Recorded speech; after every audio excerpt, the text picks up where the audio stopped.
Welcome, everyone. My name is Eva Gosztonyi. I'm the coordinator of the Center of Excellence for Behavior Management, and which is a support to our attending your school boards of Quebec. And I have my colleague and co-coordinator with me, Catherine Cora. Hello, everybody. Welcome to this.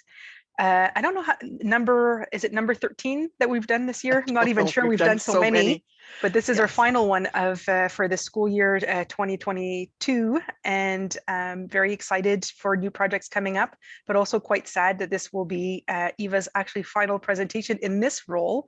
Although I'm sure we'll be inviting Eva many, many times again afterwards. Thank you, Catherine. So if you notice a little emotion from me as I'm going through this material, it's actually very interesting because what I'm going to be sharing with you is really my journey with the Center of Excellence and my journey with the material that I base sort of the interventions on. And so, yes, it's kind of wrapping everything up. So let me just get started here. So we refer often to the developmental approach, and so people, I've actually had a few people ask me, well, could you just remind us what that is? Could you just go over it? Could you provide something that would allow people who are not familiar with this approach to understand it? So some kind of a summary or review. So this is what this is going to be today. My own journey with the material actually started right when I was appointed a direct coordinator of the Center of Excellence for Behavior Management, which was meant to be a support to the 10 English school boards of Quebec, helping them to deal with the children with the most severe behavior problems in their schools. And I asked, well, what am I supposed to do? And they said, well, we don't really know, whatever you want. And I reflected on my journey as a school psychologist, and I've worked all across Canada, in Manitoba, Saskatchewan, Yukon, came back to Montreal. And as a school psychologist, we have a number of challenges, especially outside of Quebec. Psychologists are expected to work with children who have behavior problems. And it's not much fun to do the other part of our job, which is the testing part, but I'll have to tell you, when someone called me up and said, there's a student that we have tried everything with and we need you to come and fix them, I all of a sudden looked fondly over at my IQ test and thought, I'd much rather be doing that. But of course, I did have to respond. And I did the best I could. And over the years, I noticed that some of the things that we were doing really were not that helpful. What was even more important was that I worked with some wonderful, wonderful people. I remember one particular resource teacher working with a very, very challenging student who hadn't had a diagnosis, but after that got a diagnosis of autism with a lot of developmental delays. She was amazing working with him, but she didn't do the things that were most common at that time. She just really was able to come alongside this student, anticipate what was difficult for him, and manage his environment so that he could work within the environment. And so I was inspired by these people. Along the way, I had two children of my own, both of whom were quite verbal and were able to tell me quite clearly, this doesn't work, Mom. And I noticed as well that some of the things that should have worked really didn't, or they were so hard to implement, I wasn't able to do it, and I was the psychologist. So I was really at a crossroads. In the early 2000s, I said, no, I'm going to take a break. I'm going to stop. I'm going to read. I'm going to find out. I'm going to explore different ways of understanding children that responded to what I had already known. And I have a particular student in mind. I was asked again to come in and help. He was in grade 2 by this time. It was the early part of September. He had already gotten into trouble. He's sitting in the principal's office, but I knew his history. And I took one look at him and I thought, we've got to do something different. Giving this child another consequence really is not going to change him.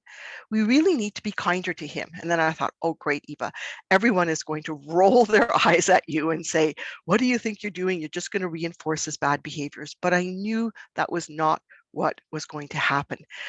Very fortunately, literally within the month, I was able to hear Dr. Gordon Neufeld speak. And so what I'm sharing with you today is the foundations of this, the foundations of everything that we do at the Center of Excellence are based on his developmental paradigm. He's a developmental psychologist from British Columbia. He worked at the University of British Columbia for many, many years. He worked with juvenile delinquents. He worked with families. He worked with very young children. He worked with schools. At some point, he recognized and realized, as I did as well, that especially the behavioral approach really was not helpful for children, especially for the ones that were struggling the most. He actually withdrew himself from the university because he really wanted to have the time to develop his own ideas without any other parameters. So he continued his private practice as a therapist, but he really devoted his time to trying to understand human nature, what happens with human nature, and how we can help all of us to actually develop into who we were meant to be, but how we can help those who are experiencing difficulties. He has a book called Hold On to Your Kids. And by the way, that book, if you want to, it's still one of the best reviews of his work. So it's worthwhile to get hold of. Basically, in his paradigm, there are some key concepts that come back over and over again. So the concepts are maturation, vulnerability, attachment, and underlying all of that are emotions. So one of the first things that he put his mind to was to understand, how do humans develop their full potential? Now, Dr. Neufeld is well versed in many, many aspects of psychology. He is a person who seems to be able to retain what he has run across. And what he realized was that there's more than one aspect to the development of human potential, and that all of those aspects have to be considered in order for us to understand why someone is developing well and why there are problems with their development. And by the way, it's called a paradigm because a paradigm joins theories together. The three big theories that kind of came to his mind and that he explored in depth and realized, yep, this is what it is. He was distilling a lot of information to its essence. And these three theories are the theories of maturation, theories around vulnerability, and the theory of attachment. And what his strength was is that he was able to put them together in a way that made sense, with the focus on how do we develop as human beings, and with also an understanding of what can impede that development. So his approach is quite distinctive. It is an approach that is really about making sense of children. We see a behavior problem, we see a behavior, we see an emotion, we see something going on, we see a child acting in a certain way. We need to understand what is underlying that, why is that there? And it's really about what to see. His whole approach is to help us to see better. Some of you see some of our presentations. We have a pair of glasses that we put on so that we can see more clearly what is actually going on in front of us. When we see, what we see will guide what we do. We can give you some suggestions of things to do, but what you see will help you to figure out which of the things that are available to you are the right things to do in that moment. It is always keeping in mind, we are trying to take away the impediments to human development, to the development of human potential. And every child in our care has the possibility of developing into quite an amazing human being. So we have to be careful to keep looking at the big picture and to not get lost in the details. And I've worked with a number of different programs using this approach, and particularly with our adolescents. A program at Western Quebec for adolescents with severe behavior problems. And many times I would go there about every 6 to 8 weeks, and the staff would complain to me, oh, these students, they're driving me crazy, Eva, but they're not getting any better. But I would come 6 weeks later or 2 months later, and I would say, did you notice that now when you ask them to do something, yes, there's grumbling, but not quite as much grumbling? Did you notice that when one of their friends couldn't figure something out, then instead of laughing at them, they went over and helped them? Oh yeah, I didn't notice that. Well, that's the bigger picture. Over time, the child is able to do more things. The details, the fact that, there are parts of the day when things aren't going so well, that's not so important. What's the general movement that is happening in development? You try and see children through many dimensions. There's not just one answer to why there are problems there. trying to find a common language that promotes understanding so we can all talk the same way, not feel that we're excluded from a particular, because we don't know that language. We can talk about children in very simple language that is also very deep. As a result, what we get is a map instead of methods or directions. We can figure out where we're going, and each of us can take a slightly different route to get to the same place. And so we're really talking about using interventions that aren't all about giving the answer, but really about giving the understanding. The developmental approach is radically different from the behavioral approach and quite also different from a learning approach. The developmental, when we look at the assumptions, the developmental approach looks inside of the child, looks inside of us as human beings. The behavioral approach tends to see behavior as coming from something else. It's going to happen, but it's not coming from something that's already wired into us. The focus as a developmentalist is really about antecedents. What happened before? Where is that coming from? Where's the roots of it, the origins? Behavior looks at, well, what happened afterwards? Was there a reward? Was there a punishment? Is that what was either encouraging the behavior or stopping the behavior? The key to treatment is in the developmental approach is by understanding, having insight. In the behavioral approach, it's about developing a skill. In the developmental approach, it's really about addressing the problem or the situation. What can we do in this moment in time to help this particular child function within what we want them to function in? Whereas from a behavioral perspective, let's fix that behavior. It's the context. The context for treatment is really about the relationship rather than about trying to manage the incident. And so it's a developmental approach is an approach that really tries to understand the much bigger picture. And we as human beings are complex. It's not simply about our behavior. It is about who we are as human beings. One of the wonderful things that has happened in the last 20 years is our ability to use the neuroscience to understand what is going on in the brain. And Dr. Neufeld's developmental approach is deeply, deeply anchored in the neuroscience. And what is fascinating to me is that over the last 20 years, the neuroscience has exploded, and more the things that Dr. Neufeld has been saying and that he postulated and that he thought were possible now are being seen within the brain itself. I'm just going to use this one example of this little tiny one-day-old baby. It was a researcher at Maryse Lassonde at St. Justin Hospital who wanted to know how the baby's brain, language brain, is wired up in the first few days after birth. She had the mother speak to the baby, and the language part of the brain lit up. But when she had a nurse speak to the baby, it was the voice recognition part of the brain. What struck me here was that already, right from birth, the baby's brain works best in attachment. So let's look at maturation. It's a natural process that unfolds according to a plan. It's in our nature to mature. Everyone's body and brain mature, it happens. But it really shouldn't be rushed, just like with a plant, like with a tomato plant. Yellow spiky flowers turns into beautiful red fruit.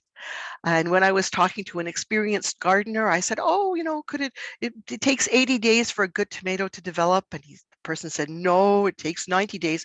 Oh, couldn't it be 85? Not if you want a good one. And this again has got to be one of our sentences that we say all the time, one of our truths that we say is if we want good humans to develop, we have to take our time. The trouble is, though, it's not inevitable. It can get stuck. Not everybody gets wiser as they get older. But the good news is that it continues throughout the lifespan. So we can kind of catch up, recoup, even if things we have a difficult time in the early part of our life. As educators, though, we have to be very, very careful not to get fooled by the fact that if we promote one aspect over another, that actually full development is happening. And again, I look at plants. This was a geranium. It was growing all summer on my balcony. It wasn't producing flowers. I was getting frustrated. I got this beautiful azalea. I went away for 4 days.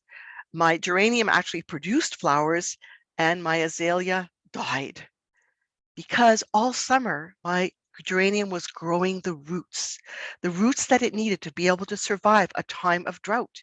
The azalea had been given fertilizer so that it could produce the flowers, but it couldn't survive a time of dryness.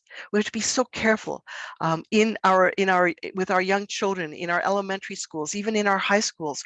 Often we are in the act of growing the roots. We won't see the fruit until later, and we have to be careful not to want to rush it. So Dr. Neufeld looked again at, well, what are the processes that are responsible for growing us up? And he identified three major ones: emergent process, the integrative process, and the adaptive process. And when these processes are engaged and fully developing, then the fruits of them result in a very mature, lovely human being. So what is emergence? Well, emergence is all about that energy within us that's a vitality, that's viability, being able to stand on our own 2 feet, and the desire to venture forth, to become a separate being, to stand on our own 2 feet, to operate separately and independently.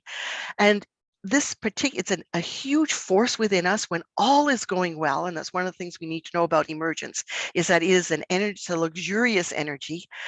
If we are preoccupied with survival, emergence just isn't there. But when all goes well, emergence results in some wonderful, wonderful fruit. It results in the emergent child being curious, having plans, their own ideas and values, being creative, full of vitality, developing a sense of responsibility, a sense of independence, an awareness of others' boundaries, and shifting easily into emergent play. But what is the condition? The condition for emergence is attachment. The integrative process. This is the process that allows us to become a social being. Now, what do we mean by a social being? Because it isn't just about being nice to other people, because one of the challenges we have as human beings is that we have to be able to hang on to ourselves while we interact with other people.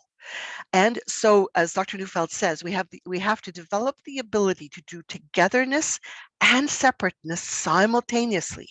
And when we can do that, that brings us to becoming civilized, responsible, considerate, and respectful. The only way in which we can do that, the only way in which we can have those two things together, togetherness and separateness, is by having the capacity to have the brain capacity that allows us to consider, on the one hand, on the other hand. On the one hand, I have my needs. Take the perspective of a 5-year-old child who wants to play with a toy. Well, I really like playing with the toy. Now his friend comes and asks, can I please play with that toy? And of course, we would love for a child to spontaneously want to share. But if he does spontaneously want to share, it's probably because he doesn't want to play with that toy. But what happens when he does want to play with that toy? If he does want to play with that toy, and this integrative process is starting to develop, and I'll tell you in a moment how it develops, then he somehow is able to balance his needs and the needs of the other. Now, it might well be that his need now becomes a need to have a friend. And so he's able to say, well, I won't be able to play with the truck, but I'm going to have a friend. So this ability to consider a number of things, to put them into the mixing bowl without them actually getting blended together, is what we mean by the integrative process. And by the way, it relies on many, many parts of our brain to develop. But it depends on the prefrontal cortex, which doesn't engage to 5 to 7 years old. And only at that time can we have these two feelings, these two thoughts. And the prefrontal cortex, by the way, takes until the mid-20s to stabilize in its development. When you're integrative, an integrative child can be cooperative, considerate, tempered, self-controlled, patient, just, courageous, and has perspective. But the brain develops best in attachment.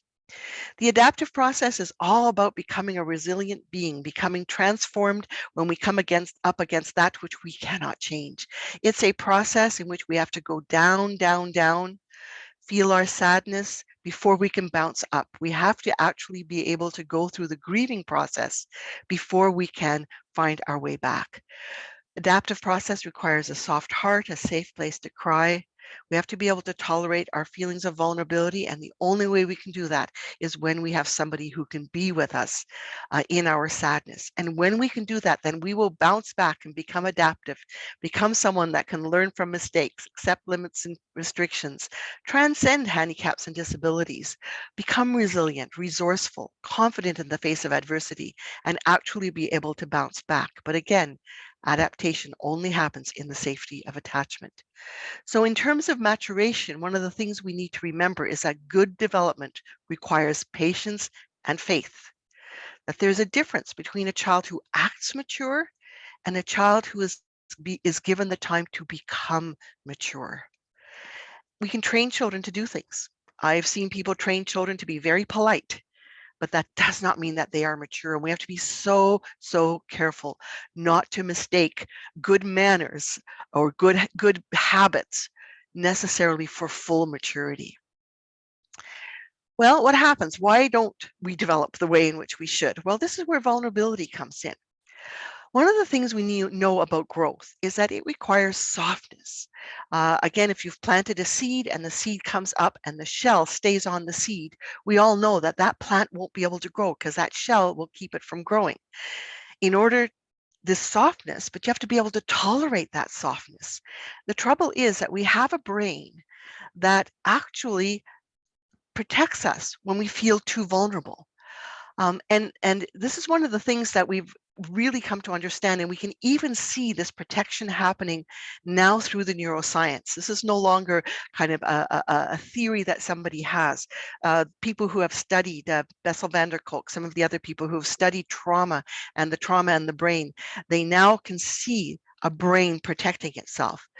Now, what do we mean by being too vulnerable? Well, we have to again remember there's always an interactive factor here. And those of you that, again, are working a lot with children, if you're raising your own children, you know some children seem to be able to handle challenging situations. Other children, it takes very little and they have difficulty. Well, it depends on the sensitivity the child brings to the circumstance. And some of that sensitivity is determined by genetics, by the genetic makeup. And many of us have a lot of sensitivity in our makeup, and that makes us the wonderful people we are, but also makes us very responsive and perhaps over responsive to the environment we find ourselves in. We now know that during pregnancy, if the mother is highly stressed, that affects the way that the sensitivity of the baby. And of course, there are things that can happen during birth that can also cause the baby to become a child who's very, very sensitive. Now, it also depends on what happens in the environment. Even a child who's very robust, everything has gone well, good, strong genetics, et cetera, if they face too much separation, if they live in too much alarm for too long, if they feel too much shame or that there is something wrong with them for too long, that is going to then cause the brain to say, I'm out of here. I need to protect. This is too much. And so what we have here is basically too much separation, too much shame, too much alarm based on the sensitivity of the child. And this is where we always have to say, for this child. Then basically what happens is the brain puts on the shell. Now looks what happens to those three processes. They get stuck inside. They are now just like that little shell that was on the plant. They can't grow in the way that they should. And this happens because either the child does not feel that it is safe to depend or feel vulnerable, that they don't feel that it is safe to express their feelings, to be who they are, or that the world is overwhelming. And this is where, again, our hypersensitive children might live in a lovely family that just doesn't match their particular level of sensitivity. And so basically the brain is saying, nobody can keep me safe except myself. I'm going to keep myself safe. And so what happens here is the brain gets stuck because when it's protecting itself, it cannot be growing. The beauty about using the word stuck, by the way, though, mean that if something can get stuck, it can also get unstuck. And just to let you know, there are lots and lots of studies now. Edmondson and his crew looked at the development of the prefrontal cortex. And of course, what is it that is the most threatening to children, of course, is any kind of abuse, any kind of trauma. And so we know the brain does not grow well when there is that kind of trauma. And that whole process of trying to survive really basically prevents the brain from being able to do the growing that it is meant to do. And by the way, we're not talking necessarily about intelligence. Some very, very bright people, as you know, can be quite immature in the other more complex aspects of brain development, especially the integrative function. And so therefore, immaturity is really at the root of and the most likely explanation for learning and behavior problems. This has been the work that I have done and that Catherine has done and our other colleague Martine has done, is the children who are referred to us with the most severe of behavior problems. We know that their vulnerabilities have been overwhelmed. We can see the immaturity that is happening. They just can't figure things out in the way that they should. Most teachers know that. Just about every time a child with a significant behavior problem has been referred to me, at some point the teacher will say, oh, and he's so immature.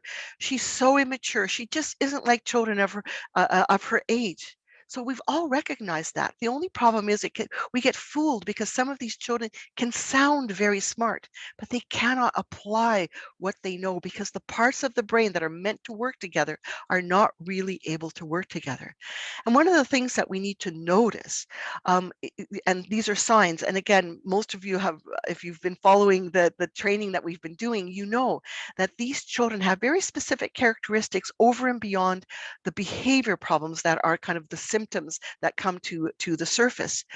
They lose their playfulness. They no longer can rest, and they definitely cannot feel their vulnerable feelings. There's this stunting of development, this immaturity that, as I say, even if there is intelligence there, they just don't get things that they're supposed to be able to get at that age. They have an incredible difficulty with flexibility. They get stuck in doing things a certain way and in getting upset about the same thing over and over again. They can't go with the flow. And that, of course, causes them problems because life in schools, especially, there's a lot of things you have to kind of get used to and things you have to be able to change your mind on. And these students can't seem to do that. They get upset. They have explosions. They have reactions to these things because they don't have this flexibility. As a result, we see this inability to heal, to recover, to bounce back.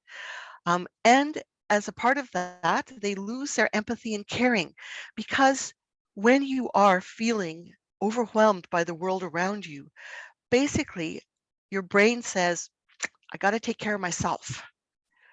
um, our very, very sensitive children, those on the autism spectrum, let us know very clearly when things do not work for them. And sometimes we have a hard time reading that. They will have, their meltdowns or their self-stimming or whatever it is they do because they're basically the brain is taking care of themselves. With our children who don't have that, aren't on the spectrum, many of them will say, "You can't tell me what to do," or "I'm going to make the decision myself." We see that as rude behavior. We sometimes see that as bullying behavior, when actually what it is the brain basically saying, I don't feel taken care of. I'm going to take care of myself. But then what does that do? It causes all sorts of wounding interactions. When these children hurt other children, we don't like them very much. And so it also affects their caring attachments. When I worked with the adolescent program, particularly the adolescent program, because adolescents can be really quite foul and quite upsetting, and they know exactly the things to say to push people away so they won't come too close to their vulnerability. I had to work very hard with the staff. There were days when the person who was in charge of the program would call me up and say, "Eva, I know you're only coming in a couple of weeks, but the staff really need to talk to you." And I would say, "No problem at all. Put them on. I'll listen to them," because that lack of empathy made them not want to care for those adolescents anymore, even though that's what they were there for and they wanted to do it. So I had to work with them to help them again to see what was going on underneath. A lot of these students lose the thing that they need the most because of this whole interaction dynamic that happens. And there are many, many other problems that come from this. And again, I encourage you to go and listen to some of our other recordings to see how this all plays out. What we need to understand as well is that learning and being in schools is a particularly challenging situation for all of us as human beings, let alone for those who have the most difficulty tolerating vulnerability, because new learning actually increases feelings of vulnerability. As educators, we're constantly leading children into new territory, and they have to be able to trust us enough to be able to go there. And so when with these kinds of students, they are the ones who will avoid anything leading them into vulnerable territory. They won't want to try new things. You're going to suggest a lovely topic and they're going to say, oh, that's boring. I don't feel like doing that. I did that in kindergarten. I always say to teachers, the minute you hear a student say something is boring, which you know is not boring, what they're basically saying is, I don't think I'm going to be able to learn that, and so I want to push it away. It's the clue. It's one of the biggest clues we have to a defended child, to a stuck child. They can't look at their own mistakes or attend to their failures because it'll make them feel too vulnerable. And yet, the only way in which we can teach children is by helping them understand where they went wrong. So these children are challenged because they don't want to look at what they did wrong. They don't want to admit inadequacy or ignorance, and they won't ask for help. Especially in high schools, teachers are wonderful at opening up their classrooms at lunchtime, during their spares. Come, I'll give you some extra tutoring. These are the students who are the last to go for the tutoring. Very, very creative teachers find other ways of attracting them into the room and then saying, oh, by the way, do you need any help? Because they can't let other people know that they need help. And then because they cannot feel sad about what is not working, that their brain is less able to do workarounds and they get stuck in their learning disabilities. We all have learning disabilities. Every one of us has had to have sadness around what does not work easily for us. And of course, we're jealous of the people for whom it is easy, but they have something that doesn't work for them. So you need to feel your sadness. You have no idea how many times I have difficulty with directions and following directions, sitting in my car and going, all right, Eva, this is not your strength. You have to go and ask somebody for help. The minute you can feel your sadness about what does not work, now you can figure out a workaround.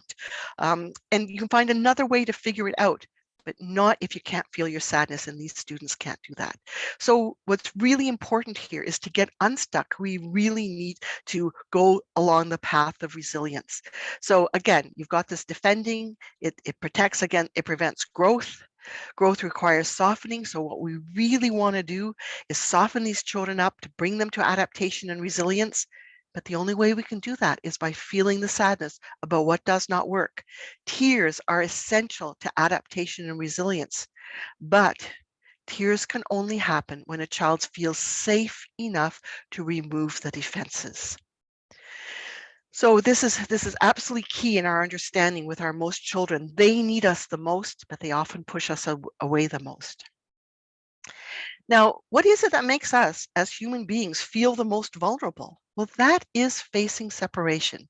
That experience of or the facing of the lack or loss of closeness to those to whom we are attached. In 2022, we have just come through 2 years of pandemic in which many of us were facing this kind of separation. We're experiencing this kind of separation. The important thing here to understand is not just about actually living it, but worrying about it. I know some people have said to me, this child, he comes from an intact family, mom and dad are there, but if things are not going well between mother and father, and there's constantly a threat of the family falling apart, that is just as hard on a child as a family that has fallen apart.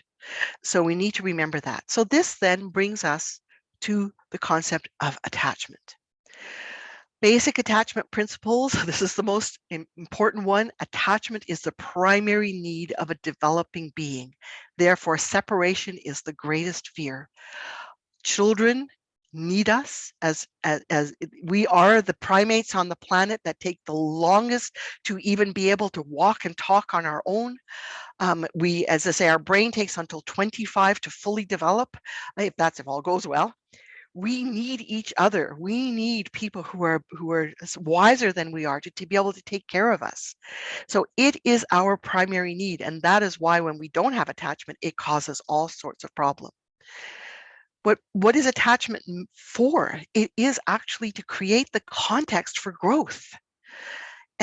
It allows actually us to do, and by the way, we have something like 35 attachment instincts. I've never been able to find all of them, but there are many, and I know a few of them now. We have the natural alpha instincts to take care of. We have natural dependent instincts to allow someone to take care of, and so on and so forth.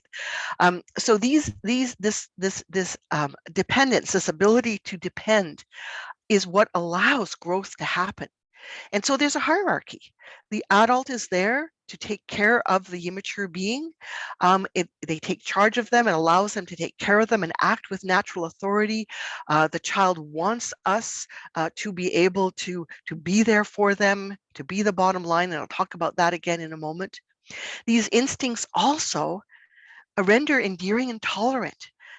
When you are in your attachment instincts, especially in your alpha instincts, you care for a child, my goodness, you can do all sorts of things for them. I often say to people, the way you can truly understand this is that if you are a high school teacher and you are not attached, you're not in your alpha instincts towards preschoolers, the thought of having to wipe a snotty nose really bothers you. But the kindergarten teachers, oh no, it's okay. It's all part of it. The attachment instincts actually allow you to endure things that are really not that endurable. Thank goodness, because otherwise, how would we take care of our babies? Of course, the kindergarten teachers truly do not understand how you can live all day with people who go, whatever. So our attachment instincts take care of our ability to provide care even under really challenging circumstances. It creates the place, a sense of home, the place of rest. You know, you can lean on. This picture shows a child coming towards, but actually we should also be showing a picture of a child who just leans on an adult. And in that act of leaning on, now their brain doesn't have to worry about anything else. It can just do its natural growth. Now we become the compass point because it's really important. This is another one of the attachment instincts. We look to someone else to guide us when we don't know what to do. And my goodness, we really must hope that our children will look to the adults in their lives to deal with the challenging situations that they deal with.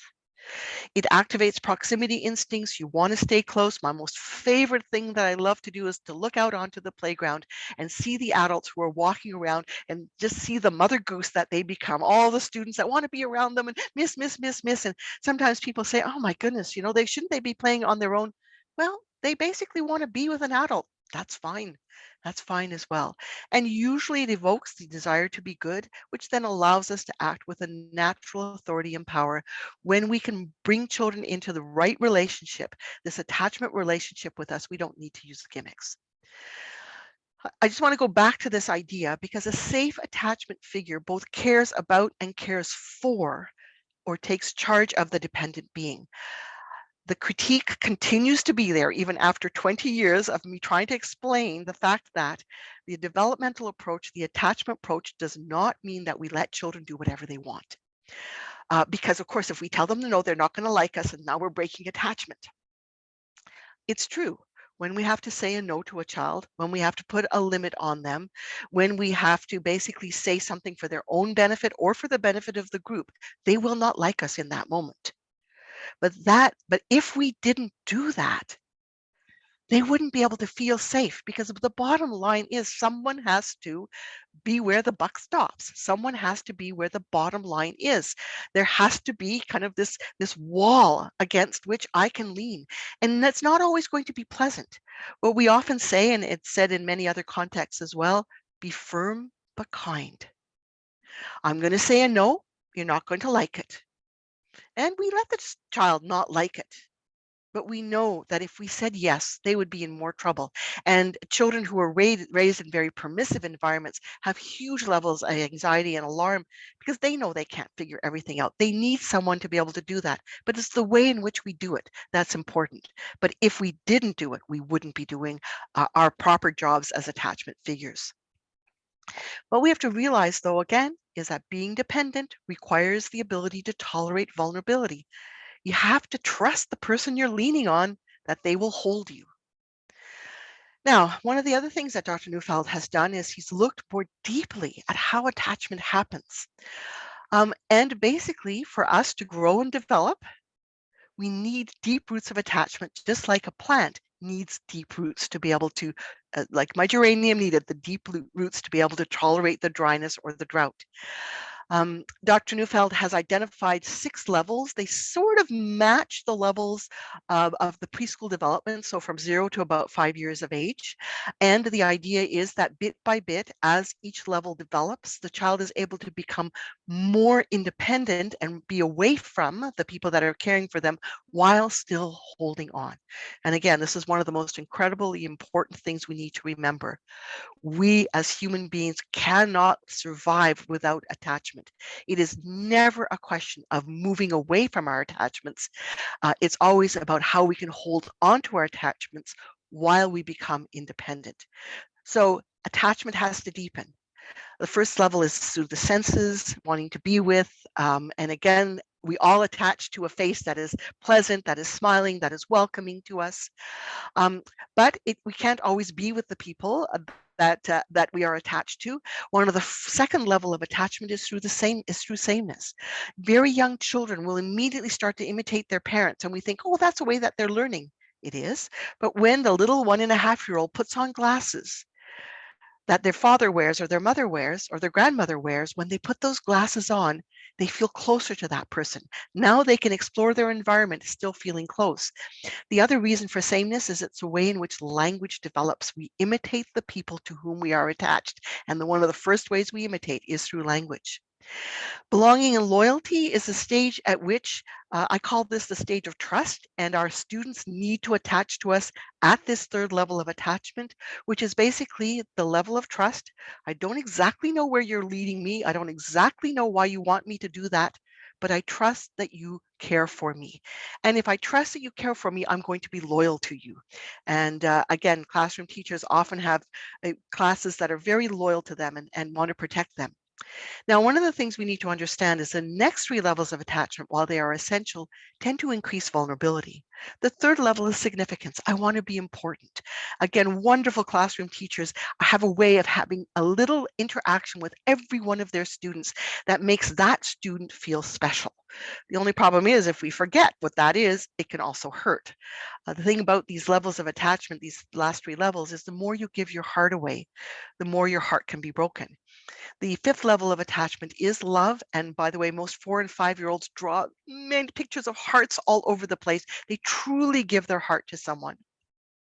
And the 6th level of attachment is when we have a relationship in which we are able to have trust that in that relationship, someone will continue to love us, even if they know our failings and our weaknesses. You know, I often say I have a Hungarian princess in me, and I have a wonderful husband who can love that Hungarian princess because she is quite selfish and wants things the way she does, and I try and control her, but he doesn't like her very much, but he still loves all of me, including that part. But that is a very vulnerable thing. And that's one of the reasons why many times children will lie about what they've done wrong, not because they don't know that lying is wrong, but because they're too scared. If you truly knew what I did, how I am, what I'm thinking, you couldn't possibly love me. We all hope that every child has one or more person in their life who can love all of them, even with their weaknesses. So we want to create conditions that allow children to stay attached to us. Well, the first part, of course, is a warm invitation. You know, and again, just about every one of our presentations, we always talk about the importance of greeting children, greeting them at many times during the course of the day, letting them know they are welcome to exist in our presence. The only problem is some of our children, unfortunately, have circumstances in their life where attachments have been disrupted. And so some of them, it's going to be harder to convince them that it's safe to attach to us. Some of these things are things that are not under our control. Somebody gets sick in the family. So the ability to truly attach and to attach deeply can be affected by especially early childhood disruption in attachment. And then some children, unfortunately, that shell goes on pretty early. And so as much as we care for them, they can't always receive our care. And that can be quite disturbing and upsetting. Again, we have to really work at it and recognize that in order for them to benefit from the caring that we want to give them, we have to work at softening their hearts. So what happens when we are facing emotion? Well, our brain says, let's fix the problem. And we call that emotion. And so this is where now we look at what's underneath this. Basically, emotion has work to do. Its ultimate job, when all is going well, it moves the brain to develop. But when things are not going well, its immediate task is survival. So emotion stirs us up. It happens to us. It's not under our control. It's housed in the limbic system of our brain, the part of our brain that's been wired up, millennials of many millennia ago. It's there to assure our survival. So that part of our brain responds, reacts without any volition on our part. Sometimes the way it reacts seems very irrational, but it actually has its reasons. Why would a child want to push away a caring adult? Well, because the brain says, I can't trust that you're actually going to take care of me. Maybe you're nice to me and then you're going to hurt me. So it seems irrational, but the brain has its reasons. And it's supposed to move us in ways that will serve us. Now, what's fascinating here is if we look at emotion through the eyes of separation, Dr. Neufeld was actually able to identify 3 primary emotions that just about always appear when we are facing separation. And what's fascinating as well is that there are now areas of scientific study around all of these. He is the only person that I know that has actually joined them together, put them together and tried to make sense of them, but they're there. So pursuit basically is the desire to restore proximity. You know, your spouse says, I'm not happy with you right now. Most of us spontaneously, initially at least, will say, I'm sorry, what can I do differently? Oh, I didn't mean to say that. Oh, I'm sorry, I wasn't aware that I was using that tone. Moved to restore proximity. How can I fix the situation? Um, Sometimes when we're facing separation, and again, this is something that I experience quite often. As you can tell, I'm quite an enthusiastic person. And so I speak quite loudly, and I have some friends and people that I know that are actually quite sensitive. And I have now started to notice that sometimes when I get overly excited about things, that that they kind of kind of withdraw a little bit. Well, that's a separation. Now I could apologize to them, but also my brain has to work at figuring out, well, how can I move? How can I become more cautious to avoid this separation, which will cause me alarm? So with certain people, I have to say now, even just to myself, now just remember, try try and use that calmer tone of voice. Breathe before you speak. Try not to jump. So that that that because I don't want them to not like me. I want to have a relationship with them. So alarm will move me to do things differently so that I can keep that relationship. But it also can be that when we are facing separation, that frustration will come to the fore. Now, frustration is a wonderfully powerful emotion that moves us to effect change or to fix the problem. The reality is that I might, this, my loudness of my voice maybe is not a good one, but sometimes, for example, if somebody says, if let's say my spouse says, honestly, like you can't expect me to text you every time, like when I go on a trip to text you 75 times to let you know that I'm safe. Okay, I totally understand that. And I won't ask him to text me 75 times. But you know what? Especially during the time of pandemic, I can ask that person, I can say, this is what I need. Could you at least send me a quick emoji to let me know that you've arrived? So frustration is the emotion that allows us to let somebody else know so that we can fix the problem, that we can keep our relationship intact. What we need to know about these emotions is they're intense, they're usually felt one at a time, and and this is where we can get kind of confused because they can displace one another, but they're still there. Some of times our students are super, super nice to us, and then all of a sudden they explode. Well, if they're too much in pursuit, the frustration isn't noticed, but the frustration comes up. Bottom line is emotions need to be expressed to preserve healthy functioning and well-being. They're supposed to rise and flow through us. They're, kind of like an up and down. It's supposed to happen, and that's perfectly normal. There is no such thing as a negative emotion. The actual existence of emotions is not a problem, but they may be the cause of problems, and we will work with how they're expressed, but not with trying to shut them down. The iceberg is a wonderful example of exactly what's going on, because underneath the iceberg are the emotions, frustration, alarm, which come along with the limbic system with adrenaline, cortisol. All of this is happening, kind of at the unconscious level, including sadness. Now, they become a feeling when when they're brought to consciousness. How do we know they're brought to consciousness? Well, as human beings, we can put words to them. With frustration, this is not working. With alarm, I'm scared. With sadness, with tears, and I'm just saying the words, I'm sad. So when children speak like that, that's not an emotional problem. That's just them basically sharing their feelings and relating to the emotion that's within them. I'm just going to. So emotions are not always felt, but they still exist. Now, we know what's chaotic, acceptable, alienating. It can threaten relationships, and some of our children are very sensitive to that. Some of them basically recognize that the adults in their lives don't like it when there's too much emotion, and they try and depress that emotion. It actually causes depression. It can happen to protect the relationship. It can happen also sometimes because the brain is just too overwhelmed by too much emotion and just shuts it down.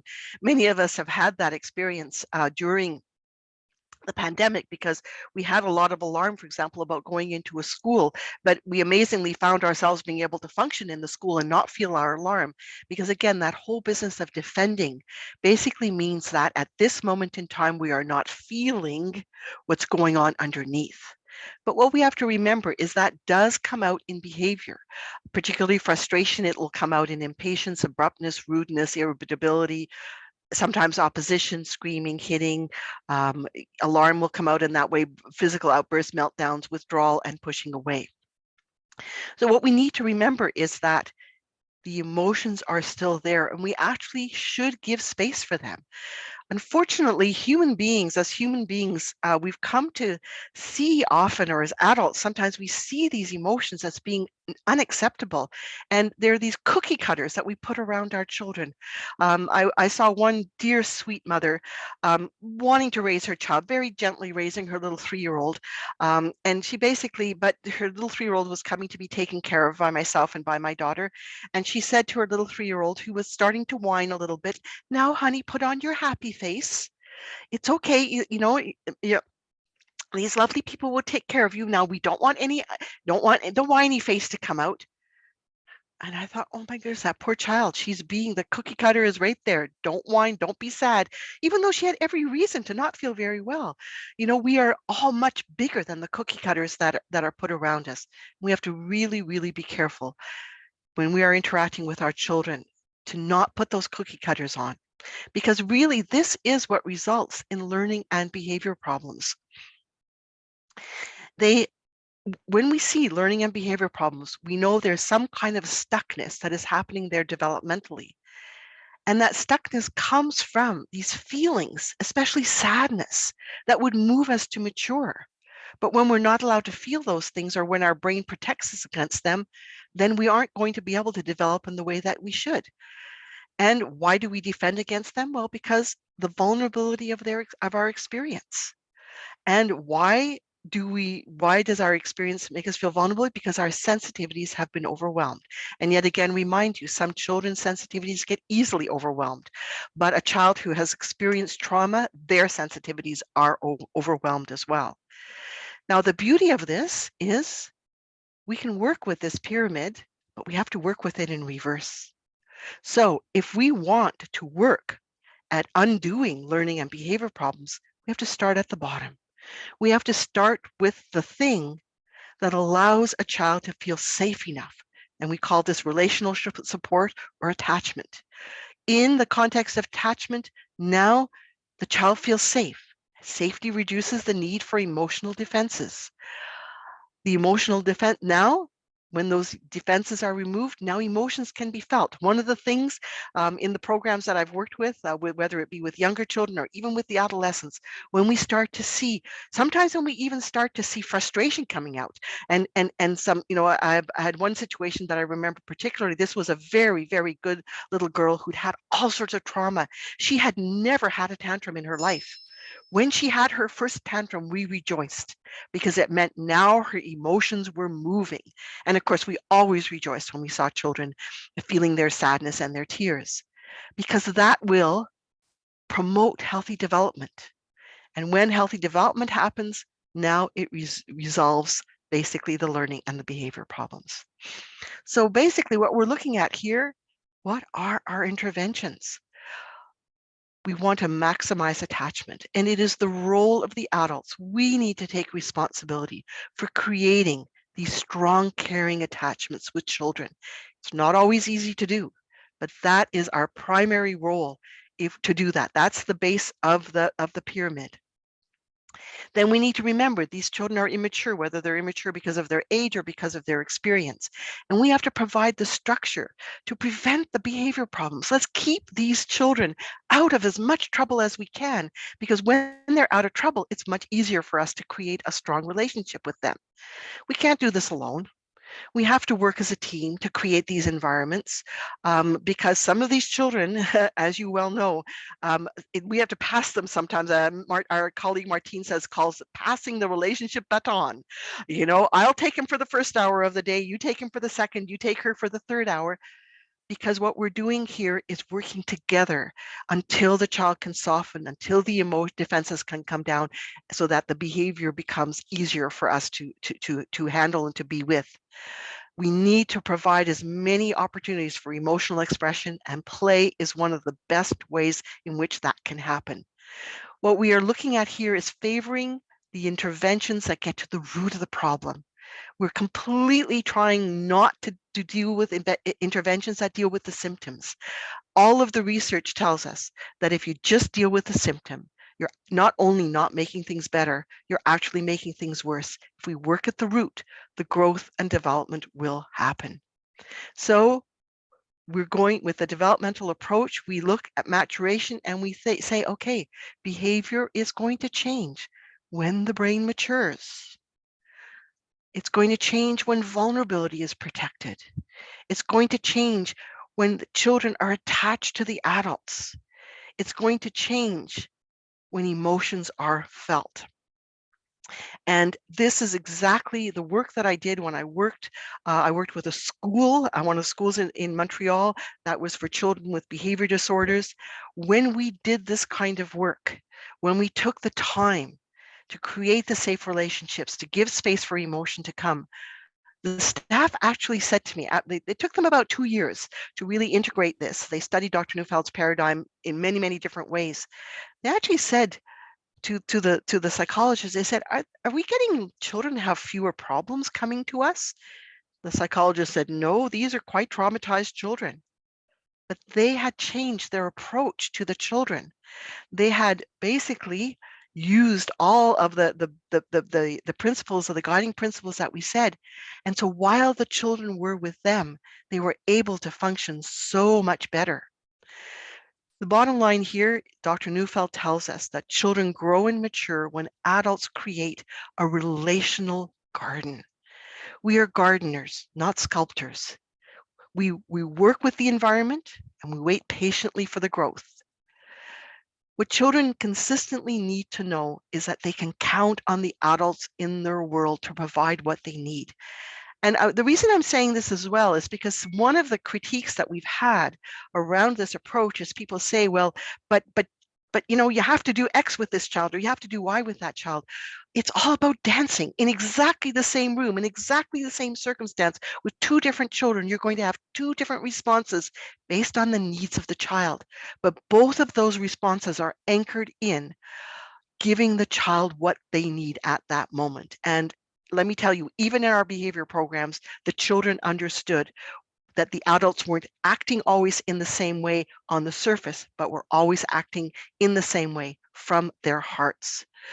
And we have to have faith in the developmental plan.